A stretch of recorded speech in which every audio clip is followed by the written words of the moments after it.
네, 오늘은 신뢰의 여정 그 11번째 시간이고요. 믿음으로 가는 구원의 길이라는 제목으로 하나님 말씀 함께 나누도록 하겠습니다. 말씀드렸듯이 오늘은 청년주일입니다. 교회의 미래를 우리가 예측하는 것은 쉬운 일은 아닙니다. 그것은 어렵지만 아마도 지금 청년들을 보면 또 어느 정도 예측 가능할 것도 같습니다.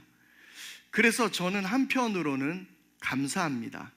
우리 교회 청년들만큼 성숙된 그런 한국 교회, 그런 신실하고 선하고 진실된 그런 그리스도인들이 우리 한국 교회의 미래라면 우리 한국 교회의 미래는 기대해도 좋을 것 같기 때문입니다. 다시 한번 이 너무나도 아름답고 우리 멋진 우리 청년들의 모든 삶 가운데 하나님의 은혜와 또한 인도하심이 있기를 바라겠습니다. 그래서 오늘 설교는 특히 오늘 우리 청년들에게 그 도전이 되기를 바라고 또한 소망을 주는, 그리고 앞으로 우리 청년들이 어떠한 인생을 살아야 할 것인지, 무엇을 걸고 살아야 할 것인지에 대해서 오늘 함께 나누는 그런 메시지가 될 수 있기를 바랍니다. 히브리서 이 신뢰의 여정이라는 설교를 진행하고 있지만 오늘 본문은 또 특별히 우리에게 이 신앙의 여정, 구원의 여정, 이 인생의 여정을 또한 보여주는 말씀이기도 합니다. 지난 주와 그리고 그 지난 주는 우리 이 시리즈 설교를 이어가지 못했기 때문에 바로 지난번 신뢰의 여정 10번째 믿음으로 저항하라 라는 말씀에 대해서 잠깐 한번 살펴보고 넘어가겠습니다. 모세와 그의 부모가 어떻게 세상에 저항하며 믿음으로 살았는지를 우리는 살펴보았습니다. 우리가 그 모세의 어머니로 알려져 있는 이 요게벳, 그 요게벳의 노래를 통해서 얼마나 많은 도전과 또 은혜를 받는지도 모릅니다. 그런데 말씀드렸던 것처럼 바로 그 어머니가 바랬던 삶은 이집트 왕궁 안에서의 삶이 아니라 하나님께 붙들린 삶, 바로를 아버지로 모시는 삶이 아니라 하나님을 아버지로 모시고 그리고 광야로, 고난으로, 어려움으로 나가는 삶, 바로 그 삶을 요게벳은 바라고 기도했을 것입니다. 자녀가 잘 되는 것, 평안한 것, 그것을 바라는 부모가 아니라 오히려 그것에 저항하여 하나님을 두려워하며 살아가는, 하나님을 너의 아버지로 모시고 그분만이 너의 바른 참 부모임을 깨닫고 살아가라 라는 것을 우리가 기억해야 된다고 했습니다.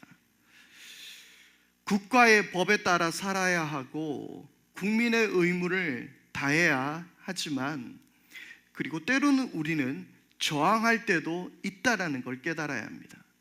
국가가 국민의 안전을 지켜주지 못하거나 때로는 인권을 말살하고 평화와 자유를 깨뜨리고 무력과 폭력으로 국민 위에 군림하려 든다면, 그렇다면 저항해야 하는 것입니다.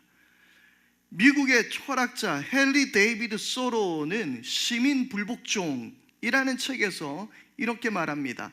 사람 하나라도 부당하게 가두는 정부 밑에서 의로운 사람이 진정 있을 곳은 역시 감옥이다.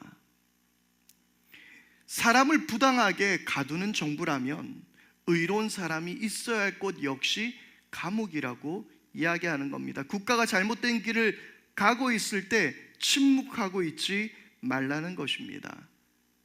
지난번 말씀에 기억했던 것처럼 모세의 부모가 그렇게 국가 권력에 저항했고, 히브리 산파가 국가 권력에 저항했고, 또한 지난번에 살펴보지는 않았습니다만은 다니엘과 그의 친구들이 그러했듯 잘못된 국가 권력 그리고 세상 권력에 때론 맞서야 하는 것입니다. 마르틴 루터가 말했듯이 하나님 한 분에게만 복종하기에 그 어떤 것에서도 복종해서는 안 되는 것입니다. 모세가 바로의 군대보다 하나님을 더 두려워했듯이 우리는 이 세상 안에서 편승하여 사는 것이 아니라 때로는 믿음으로 이 세상에 저항해야 하는 것입니다. 권력으로, 돈으로, 명예로, 안락으로부터 우리는 그것들에 순응하는 것이 아니라 저항해야 하는 것입니다. 저는 이 본문 말씀에서 우리 청년들이 이러한 믿음의 저항 정신을 갖게 되기를 바랍니다. 사는 것이 고달프고 사는 것이 빠듯하여 물에 물 탄 듯 살아갈 수 있지만, 그러나 그렇게 사는 것이 아닌 하나님의 말씀으로 명확하게 세상을 들여다볼 수 있어야 하는 것입니다. 그래서 세상이 말하는 가치관에 무릎 꿇지 말고 오직 하나님의 말씀 앞에만 무릎 꿇어 이 세상이 말하는 모든 성공과 이 세상이 말하는 가치관으로부터 때로는 우리는 저항할 수 있어야 하는 것입니다. 오늘 우리는 주로 구원에 대한 이야기를 나누려고 합니다. 우리는 믿음으로 구원을 받았습니다. 믿으십니까? 그런데 이것은 단지 신약 시대, 예수님 시대 이후로 생겨난 말이 아닙니다. 예전의 구약 시대 때는 행위로서 구원을 받았는데 예수님 시대가 지나면서 바울을 통해서 믿음으로 구원을 받는 시대가 시작되었다라고 생각해서는 안 된다는 것입니다. 바울 역시 아브라함을 예로 들면서 그가 믿음으로 의롭다라는 것을 인정받았다라고 말하고 있는데, 오늘 말씀에서는 실제적으로 하나님의 구원의 역사 안에서 믿음이 어떻게 작용했는지를 오늘 말씀을 통해서 보여주고 있는 것입니다. 이스라엘 백성들에게 율법을 전해준 사람이 누구입니까? 율법을 가르친 사람이 누구입니까? 바로 모세입니다. 그래서 우리는 모세오경을 율법서 토라라고 말하고 있습니다. 그들 모두 모세의 뒤를 따라 율법을 잘 지키면 구원을 얻게 될 것이라고 생각했습니다. 그들은 모세의 제자임을 매우 자랑스럽게 여겼습니다. 그러나 그들은 바울이 지적한 대로 그것이 자신들의 의가 되어 버렸습니다. 내가 이렇게 모세율법을 잘 따랐으니 이런 나를 하나님은 구원해 주실 수 있어, 아니 구원해 줘야 해 라고 생각했던 모양입니다. 그래서 로마서 10장 3절 말씀은 이렇게 기록하고 있습니다. 그들은 하나님의 의를 알지 못하고 자기 자신들의 의를 세우려고 힘을 씀으로써 하나님의 의에는 복종하지 않게 되었습니다. 그들은 하나님의 말씀 앞에 온전히 순종하고 하나님을 믿는 것이 아니라 자신들의 의를 내세우는 것이었어요. 그래서 하나님을 온전히 믿는 것, 하나님의 의에는 복종하지 않는 그들의 모습을 보게 된 것입니다. 당시 많은 그리스도인들은, 이 히브리서가 기록될 당시에 많은 그리스도인들은 그런 조상들의 전통과 토대에 따라서 예수를 믿고 따랐던 것이죠. 그래서 아더 핑크가 말한 것처럼 히브리서는 바로 그러한 그리스도인을 향하여 이렇게 말하고 있는 것입니다. 너희의 명성 높은 선조가 믿음으로 살고 행동한 것이지 율법 정신으로 살고 행동한 것이 아니다. 바로 그것을 히브리서는 말하고 있는 것입니다. 소위 율법의 대가, 율법의 스승인 모세와 이스라엘 백성들이 율법을 지키는 행위가 아닌 그들은 오직 믿음으로 구원받았음을 이 말씀을 통해서 보여주고 있는 것입니다. 구원이란 무엇입니까? 건져내었다라는 의미입니다. 사전적 의미를 보게 된다면 어려움이나 위험에 빠진 자를 구하는 것이 구원입니다. 바로 오늘 말씀에서 그들을 구하는, 어려움에 빠진 이들을 구하는 바로 구원의 이야기, 그 이야기를 오늘 말씀은 들려주고 있습니다. 먼저 28절을 보게 되면 유월절 사건에 대해서 말하고 있습니다. 하나님은 이스라엘 백성을 이집트 땅에서 단 한 번에 그들을 구해낼 수 있으셨습니다. 그런데 하나님은 어떻게 하셨습니까? 이집트 땅에 10가지 재앙으로 이집트 땅을 치셨습니다. 왜 그러셨을까요? 이집트를 치시고 심판하시는 것이 하나님의 목적이 아니라 하나님은 그 10가지 재앙으로 하나님 당신이 어떤 분이신지를 이스라엘 백성들에게 보여주고 알게 하신 것입니다. 그래서 그 10가지 재앙을 보게 되면 이집트가 당시 섬겼던 우상들과 매우 큰 관련들이 있음을 보여주고 있습니다. 우리가 첫 번째 재앙만 봐도 알 수 있지 않습니까? 이집트 땅의 젖줄이 무엇입니까? 나일강이지 않습니까?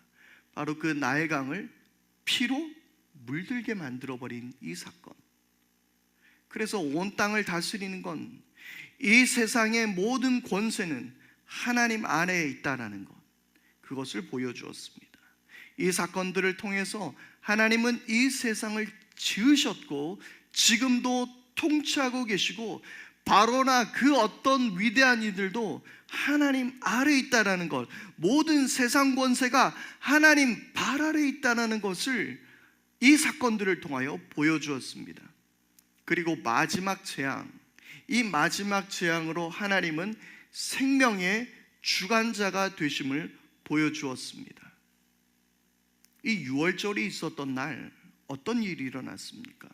그날 밤에 문설주에 문짝에 흠없는 1년 된 어린 양을 잡아서 그 피를 그 문짝에다가 발라야 했습니다. 그렇게 되면 하나님께서 이집트를 치실 때 그 피를 보고 넘어가신 것입니다. 그래서 이 사건을 넘어가다라는 의미에서 pass over, 유월, 넘어갔다라고 말하고 있는 것입니다. 그리고 그 피를 바르지 않은 이집트 사람들의 집에는 짐승이든 사람이든 그 집에 처음 난 것들이 죽는 일이 일어나게 된 것이었습니다. 장자가 죽었던 것이죠. 그리고 오늘 말씀은 믿음으로 이 일을 했다라고 기록하고 있습니다. 그날 이스라엘 백성들은 어린 양을 잡아서 문짝에 그 피를 발랐습니다.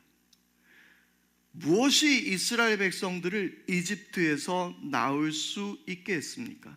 만약 여러분들이 오늘 그 일을 하셨던 분들이라면 여러분들 마음에 무엇이 남았겠습니까? 여러분들이 모세의 지시에 따라서 어린 양을 잡아서 그 피를 문짝에다가 발랐습니다. 그리고 이집트 땅에 사는 피를 바르지 않은 모든 이들의 장자는 죽어버렸습니다. 그런데 이집트에서 구원받은 것은 그 피를 문짝에 바른 이스라엘 백성들이었습니다. 무엇이 생각나겠습니까? 어린 양을 잡아서 죽인 이스라엘 백성들의 행위 때문이었습니까? 야, 역시 내가 양 하나는 기가 막히게 잡아 피를 쪽쪽 짜내가지고 진짜 예쁘게 내가 발랐거든. 여러분들이라면 이렇게 자랑하실 분들이 계실까요?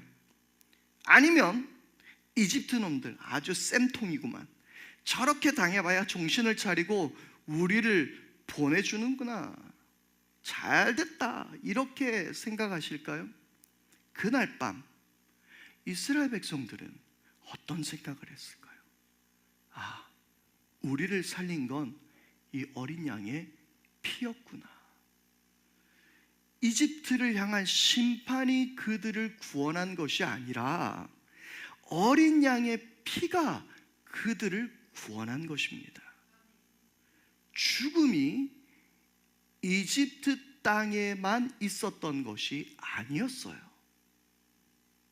죽임을 당했던 것은 이집트의 장자만이 아니라 이스라엘 백성들의 어린 양도 포함되어 있었습니다. 어린 양이 그 집안을 대신해서 죽은 것입니다. 그리고 말씀에 따라 그 피를 문짝에 발랐습니다. 중요한 한 가지를 떠올리게 되죠. 하나님은 여러분들의 죄를 그냥 넘어가신 것이 아니라 여러분들을 대신해서 예수 그리스도께서 죽으신 것입니다. 하나님이 여러분들의 죄를 참으신 게 아니에요. 모른 척 하신 것이 아니에요. 예수 그리스도가 죽음으로 여러분들을 구원해내신 것입니다. 여기에서 누군가가 행위를 자랑할 수 있겠습니까? 자기가 양을 잡아 죽인 행동이 구원을 얻게 되었다라고 그 누구도 말할 수 없습니다. 자신을 대신한 어린 양의 희생이 하나님의 말씀대로 자신을 구원해 주신 것입니다. 순종은 하나님을 믿어야만 할 수 있는 것입니다. 만약 하나님의 말씀을 무시하거나 믿지 않았다면 그들은 이집트인들과 마찬가지로 자신의 아들이 죽는 일을 당해야만 했을 것입니다. 그러므로 그들을 구원한 것이 무엇입니까? 이집트가 심판을 당해서 구원한 것이 아니라 어린 양이 죽음으로써, 그리고 그것을 하나님의 말씀을 믿음으로써, 그 피를 문짝에 바름으로써 그들은 구원을 받게 된 것입니다. 그들은 하나님을 믿음으로 이집트로부터 구원을 받은 것임을 조금도 의심할 수 없었을 것입니다. 매우 흥미로운 사실은 이 구원받은 삶의 여정 속에서 바로 이 믿음이 그 첫 발걸음이라는 이야기예요. 하나님을 믿으라는 것입니다.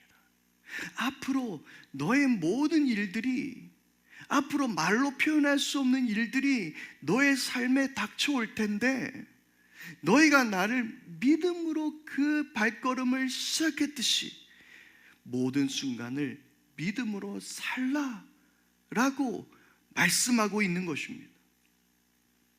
그럼에도 불구하고 출애굽의 여정에서 이스라엘 백성들은 모세를 원망했습니다. 하나님을 원망하게 됩니다. 이토록 의심도 많고 말도 안 듣는 민족을 하나님이 선택하셨던 것입니다. 왜 하나님은 그 구원의 첫 발걸음을 싸움이나 전투 등의 방법이 아닌 그저 어린 양의 피를 문설주에 바르는 그 믿음으로 선택하셨는지 우리는 그 이유를 알 것 같습니다. 끝까지 하나님을 신뢰하라는 겁니다. 하나님을 믿으라는 것입니다. 오늘 우리 청년 여러분, 사실 여러분들의 삶 가운데 어떤 일이 닥쳐올지 저는 잘 모르겠습니다. 아니, 여러분도 모르겠죠. 저도요, 어제 말씀을 준비하면서, 그리고 그 오후 때 이렇게 제 아내와 함께 차 한잔을 하면서 제 인생을 한번 들여다보고 복귀해 봤습니다. 내가 어떤 일들이 있었는지라고 생각해 보면서 참 파란만장했던 일들이 있었어요. 사실 저뿐이겠습니까? 아마 여러분 다 그렇지 않습니까? 한번 여러분들의 들어 살아왔던 인생들을 한번 머릿속에 떠올려 보면 참 파란만장했습니다. 그리고 나도 많이 살기는 했구나 라는 생각도 했습니다. 그리고 무엇보다도 제가 이러고 살 거라고 생각도 못했습니다. 근데 저뿐입니까? 아니죠. 여러분들도 다 그렇죠. 이럴 거라고는 생각도 못했습니다. 저에게도 마찬가지로 아버지가 그렇게 빨리 돌아가실지, 어쩌면 우리 슬기 집사님도, 우리 이 자리에 있는 모두들도 내 삶에 이런 일이 닥칠 거라고는 예측하지 못했습니다. 대부분의 사람들의 삶을 들여다보니 각기 저마다 상상한 대로, 이 무슨 소리죠?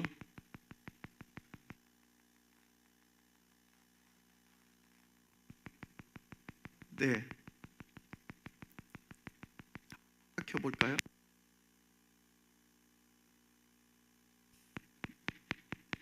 난리네요. 저기 핸드 마이크를 좀 주시겠습니까?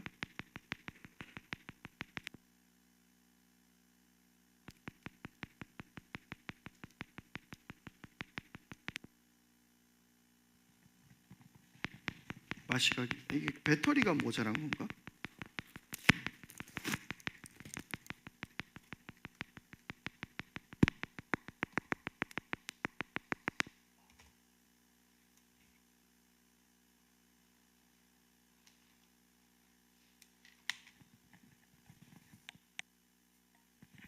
네, 주무시는 분들께는 죄송했습니다.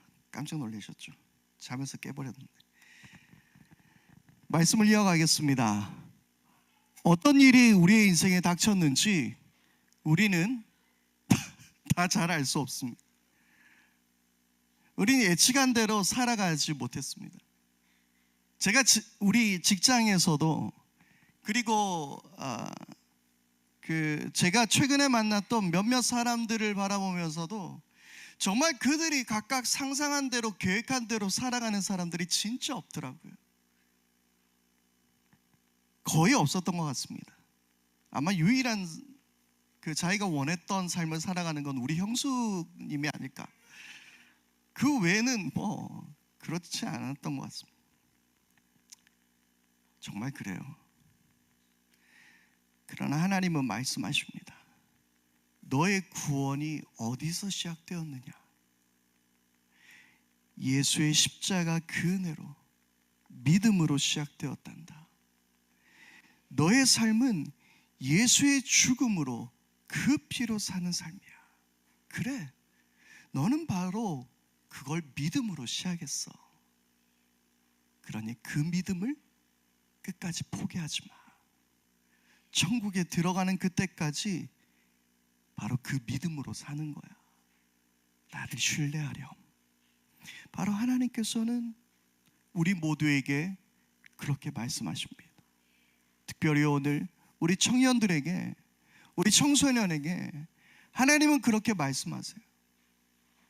나를 끝까지 신뢰해. 내가 이야기를 할까 말까 되게 고민했었는데, 지난주에 제가 만났던 사람들 중에 그 2명이나 성악가가 있었어요. 그런데 그 중에 성악가 한 명은 지금 현재 저희 사무실에서 함께 일하는 분이에요. 그리고 그 중에 성악가 또 다른 한 분은 트럭을 운전하시던 분이에요. 그리고 또 얼마 전에 만났던 성악가 한 분은 펜션을 운영하고 있더라고요. 노래로 사는 사람이 아무도 없었어요. 그래서 우리 딸이 이제 역시 성악에 올인해봤자 되는 건 없겠구나 라는 말을 하려고 하는 게 아니에요. 계획한 대로 되지 않을 수 있다는 거예요. 하지만 우리의 신앙이라는 것이, 우리가 그리스도인으로 사는 것이 믿음으로 시작했지 않습니까?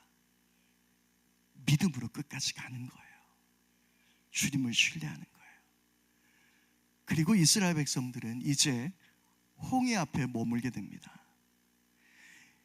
이스라엘 백성들 중에 남자들도 있었지만 정규군이나 군사훈련을 받은 사람은 그 어느 누구도 없었습니다. 오합지졸들이에요. 그런 사람들이 고대 근동 최강의 군대, 이집트 군대와 맞선다라는 것은 스스로 목숨을 끊는 행위와 다를 바 없었습니다. 이제 이스라엘 백성들은 홍해 앞에서 아들을 잃은 자들의 분노와 슬픔의 칼에 학살되는 일만 남아 있었어요. 얼마나 이집트 군대의 분노가 끌어올랐겠습니까? 그래서 이 장면을 출애굽기 14장 11절은 이렇게 기록해요. 그들은 모세에게 원망하여 말했다. 이집트에 묫자리가 없어서 우리를 이 광야에다가 끌어내어 죽이려는 겁니까?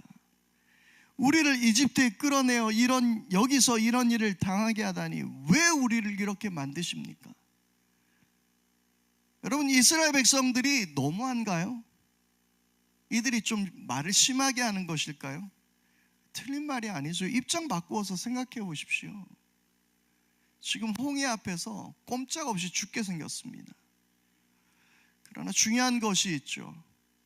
그들은 하나님께서 이집트에 하셨던 일을 기억해 내야만 했습니다. 그러나 아직 학습이 덜 되었던 탓이었을까요? 여러분, 우리에게 중요한 것이 있습니다. 우리가 믿음으로 시작했죠? 믿음으로 시작했다면 그 믿음을 삶으로 가져와야 합니다. 10가지 재앙은 딱히 그들이 맞닥뜨려야 할 상황은 아니었어요. 그냥 가만히 있으면 됐습니다. 알아서 하나님이 하셨어요. 하나님이 하시는 일들을 보면 됩니다.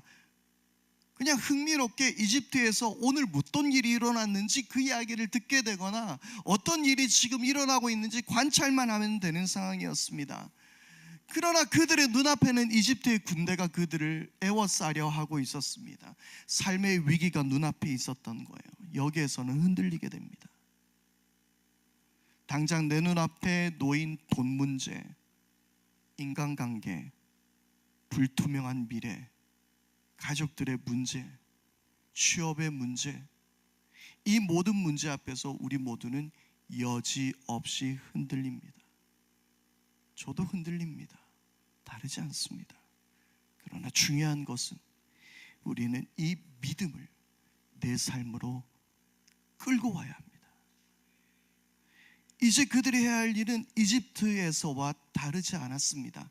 그들이 할 수 있는 일은 가만히 있는 것이었습니다. 출애굽기 14장 13절에서 14절 말씀을 함께 보겠습니다. 우리 함께 이 말씀 읽어볼까요? 자, 시작. 모세가 백성에게 대답하였다. 두려워하지 마십시오. 당신들은 가만히 서서 주님께서 오늘 당신들을 어떻게 구원하시는지 지켜보기만 하십시오. 당신들이 오늘 보는 이 이집트 사람을 다시는 볼 수 없을 것입니다. 주님께서 당신들을 구하여 주시려고 싸우실 것이니 당신들은 진정하십시오. 아멘. 그들이 해야 할 일이 무엇이었습니까? 가만히 있는 거예요. 그러나 가만히 있다는 말은 아무것도 하지 않고 그저 소극적인 자세로 무책임하게 살라라는 말이 아닙니다. 여기에서 중요한 말은 가만히 서서가 아니라 하나님의 구원을 지켜보는 것입니다. 주님을 적극적으로 보는 것입니다.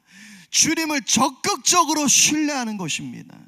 히브리서 11장 2절은 이렇게 말합니다. 믿음의 창시자요 완성자이신 예수를 바라봅시다. 할렐루야. 믿음의 창시자요 완성자이신 예수를 적극적으로 바라보십시오. 여러분, 우리가 그렇게 하게 될 때 하나님의 놀라운 구원을 보게 될 것입니다. 홍해가 갈라졌습니다. 홍해의 바다가 어떻게 갈라졌는지 저는 알 수는 없습니다. 성경에 기록된 건 바람이 일어서 바다를 갈랐다. 그래서 그 바다의 물이 벽처럼 되었다라고 기록하고 있고, 또 어떤 것들은 그냥 이렇게 썰물이 밀려가듯이 바람으로 인해서 이렇게 물이 쫙 쓸려 내려갔다, 이렇게 표현하기도 합니다. 그런데 중요한 게 있어요. 제가 홍해 갑자기 바다 밑이 궁금해졌어요. 홍해 바다 밑은 어떻게 생겼을까 해서 인터넷을 검색해 보니까요, 그거 알고 계십니까? 이집트 관광에서 빠지지 않는 중요한 관광지 중에 하나가 홍해 다이빙이에요. 홍해가 유명한 다이빙 포인트래요. 유명한 다이빙 포인트인 이유는 무엇이겠습니까? 암초도 있고 거기 보면 산호도 있고. 저는요 예전에 필리핀에 가서 스쿠버 다이빙 말고 스노클링 이걸 해본 적이 있었는데 너무 아름답더라고요. 너무 아름다운데 제가 재밌었던 건 물 위에 올라와서 잠깐 이렇게 주변을 보고 있으니까 다 같이 요걸 끼고 들어가 있잖아요. 그러니까 들리는 소리가 이거밖에 없어요. 이 소리가 너무 좋아서 함성을 지르고 있는 거예요. 바다 밑에서 너무 예뻐가지고. 그런데 너무 예쁘다는 말은 뭐예요? 그죠? 수많은 암초와 산호들, 그리고 그것이 복잡하고 형형색색으로 이루어져 있는 그 모습들을 보게 됐기 때문에. 그러니까 홍해 밑은 어떠하겠습니까? 쉬운 길이 아니에요. 물이 말랐다고 해서 쉬운 길이 아니에요. 거기에는 바위도 솟아 있고요, 길이 아니잖아요. 사람이 만들어 놓은 길이 아니에요. 암초도 있고 산호도 있고 바닥은 질퍽하고 쉬운 길이 아니었어요. 그러나 주님은 거침없이 나아가라고 말씀하고 있습니다. 이사야 43장 1절에서 2절 말씀인데요, 우리 함께 말씀을 읽어보겠습니다. 시작. 그러나 이제 야곱아, 너를 창조하신 주님께서 말씀하신다. 이스라엘아, 너를 지으신 주님께서 말씀하신다. 내가 너를 속량하였으니 두려워하지 말아라. 내가 너를 지명하여 불렀으니 너는 나의 것이다. 내가 물 가운데로 건너갈 때에 내가 너와 함께하고 내가 강을 건널 때에도 물이 너를 침몰시키지 못할 것이다. 네가 불 속을 걸어가도 그을리지 않을 것이며 불꽃이 너를 태우지 못할 것이다. 아멘. 여러분, 물 가운데로 걸어갈 때에 내가 너와 함께 하겠다라고 말씀하십니다. 내가 강을 건널 때에도 물이 너를 침범치 못할 것이라고 말씀하고 있습니다. 그 길은 쉬운 길이 아니에요. 물이 있어요. 불 속이에요. 어려움이에요. 그러나 나가라는 것입니다. 내가 너를 지켜주겠다라는 거예요. 두려워하지 말고 가라는 것입니다. 히브리서 12장 1절은 이렇게 말합니다. 그러므로 이렇게 구름대와 같이 수많은 증인이 우리를 둘러싸고 있으니, 함께 있습니다. 시작. 우리도 갖가지 무거운 짐과 얽매는 죄를 벗어버리고 우리 앞에 놓인 다름질을 참으면서 달려갑시다. 아멘. 거침없이 나가라는 거예요. 달려가라는 거예요. 그 길이 어려울지라도, 길이 아닌 길을 걸어갈지라도 주께서 그 길을 만드시고 너로 하여금 물이 너를 침몰하지 못하게 할 것이니 두려워하지 말고 믿음으로 나가라는 것입니다. 하나님께서는 우리에게 쉬운 길을 가라고 말씀하지 않아요. 예수께서도 좁은 길로 가라고, 좁은 문으로 가라고, 십자가를 지고 나를 따를 것이라고 말씀하십니다. 하지만 그 길은 생명의 길입니다. 그리고 무엇보다 그 길은 하나님을 알게 하는 길이며, 그 길은 반드시 오직 하나님만 신뢰해야 하는 길임을 우리에게 보여주시는 것입니다. 쉬운 길을, 그건 없습니다. 살아보니 그렇더라고요. 그러나 여러분, 그 모든 삶 가운데서 하나님을 신뢰할 수 있게 되기를 바랍니다. 믿음으로 시작했으니 우리 믿음으로 살아가며 믿음으로 주님을 따르며 우리 믿음으로 우리의 모든 위기 가운데서 삶으로 살아낼 수 있게 되기를 바랍니다. 여러분의 인생에서 무엇이 중요합니까? 하나님을 아는 것이 중요합니다. 그분을 신뢰하는 것이 중요합니다. 말씀드렸듯 세상의 성공, 화려한 삶, 스포트라이트, 그 모든 걸로부터 저항하십시오. 그리고 그분을 따라 믿음으로 홍해를 건너십시오. 오늘 본문 29절인데요, 믿음으로 이스라엘 사람들은 홍해를 마른 땅을 지나가듯이 건넜습니다. 그러나 이집트 사람은 그렇게 보다가 빠져 죽었습니다. 홍해를 지나간 것은요, 이스라엘 백성들만은 아니었습니다. 이집트 군대도 그렇게 했습니다. 홍해를 지나갔습니다. 그러나 말씀에 뭐라고 이야기합니까? 이집트 군대는 빠져 죽었습니다. 무엇이 문제였습니까? 여러분, 이집트인들처럼 그렇게 해보는 것도 중요합니다. 그들이 갔던 길 따라가는 것도 중요합니다. 열심히 가야죠. 추적해야죠. 군인이 앞길을 두려워해서야 되겠습니까? 용맹하고 담대하게 추격해야죠. 열심히 해야죠. 최선을 다해야죠. 그런데 어떤 차이가 있습니까? 그렇습니다. 그들에게는 믿음이 없었습니다. 오늘 말씀은 믿음으로 이스라엘 사람들은 홍해를 건너갔다라고 기록하고 이집트 사람들은 그렇게 해보다가로 기록하고 있습니다. 믿음으로 간 것이 아니라 그냥 열심히 했던 거예요. 이스라엘과 이집트의 차이는 하나님을 신뢰하고 믿는 믿음이었습니다. 열심히 사는 것도 중요합니다. 최선을 다하는 것도 중요합니다. 그러나 그것은 생명의 길이 아닙니다. 열심히 최선을 다하는 것은 결국 망하는 인생입니다. 히브리서의 기자는 이스라엘 백성들이 결국 안식에 들어가지 못했음을 지적하고 있습니다. 안타깝게도 이 출애굽 1세대는 여호수아와 갈렙을 제외한 모두가 가나안 땅에 들어가지 못했습니다. 히브리서 3장 18절에서 19절은 이렇게 기록합니다. 하나님께서 누구에게 하나님의 안식에 들어가지 못하리라고 맹세하셨습니까? 순종하지 않는 사람들에게 하신 것이 아닙니까? 19절입니다. 결국 그들이 들어갈 수 없었던 것은 믿지 않았기 때문임을 우리는 압니다. 아멘. 결국 그들이 가나안 땅에 하나님의 안식에 들어가지 못한 이유는 뭐 때문이라고요? 믿음이 없었기 때문이었습니다. 신명기 32장 20절에는 그들에게 나의 얼굴을 숨기겠다. 그들이 마침내는 어떻게 되는지 두고 보겠다. 그들은 타락한 세대, 진실이라고는 털끝도 없는 자들이다. 무엇이 이들을 이렇게 하나님으로부터 멀어지게 만들었습니까? 끝까지 주님을 신뢰하지 않았기 때문입니다. 그들이 망한 이유도 이것입니다. 믿음이 없었기 때문입니다. 여러분, 믿음으로 시작했지만 그 믿음을 포기하지 마십시오. 그 믿음을 삶으로 가져올 뿐만 아니라 어떤 상황에서도 여러분 그 믿음을 포기해서는 안 됩니다. 그것은 고난 가운데 있는 이 유대인 그리스도인들에게도 마찬가지였습니다. 이들은 고난과 죽음 앞에 놓여 있었습니다.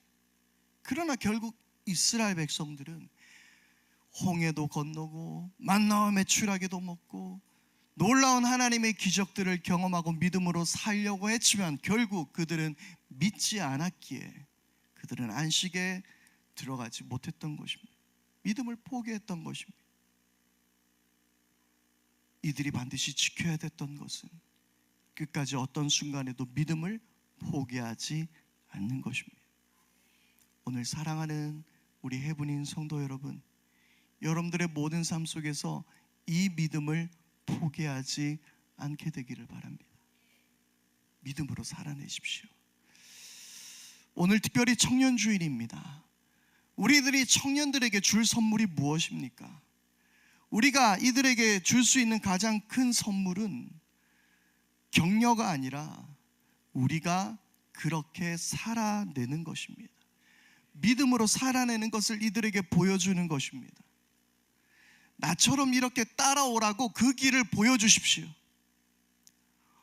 오늘 우리 피택 되신 우리 집사님, 권사님, 청년들에게 보여주십시오.